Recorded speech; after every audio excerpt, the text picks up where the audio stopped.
Kwenye serikali nzima pamekuwa na wafanyakazi hewa wengi tu, wanalipwa mishahara lakini hawapo hata kazini,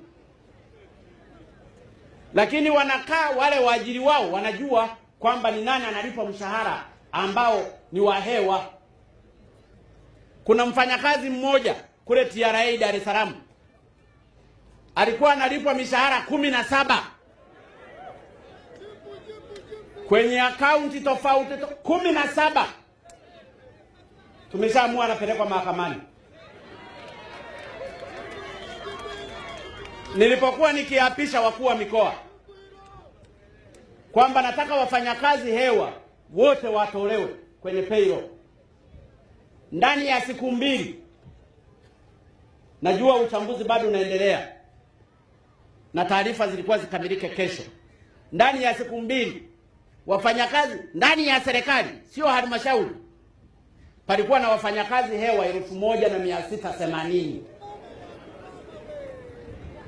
ambao mshahara tulikuwa tunalipa bilioni 1.7 hadi 0.8 ambao tumepona kuwalipa kwenye mwezi huu. Niliamua kwanza tuanze kujenga nidhamu ya wafanyakazi ambao walikuwa wamejisahau, walifikiri hapa ni shamba la bibi.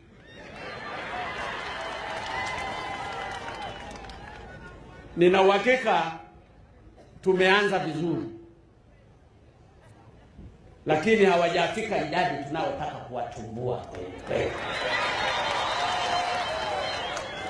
Nipende kutumia nafasi hii kwa wafanyakazi ambao ni wema, ambao wao kwao wanajua kazi ni dhamana kwa ajili ya kuwatumikia Matanzania maskini. Wasiogope, wafanye kazi kweli kweli, watimize wajibu wao. Mtu ukitimiza wajibu wako katika nafasi yako yoyote, hakuna mtu atakayekuja kukuonea na kukufukuza. Lakini tulifikia mahali mtu unatafuta kazi kwa ajili ya kwenda kuwaonea wananchi, na wananchi wa maisha ya kawaida ndio wamekuwa wanateseka kweli kweli.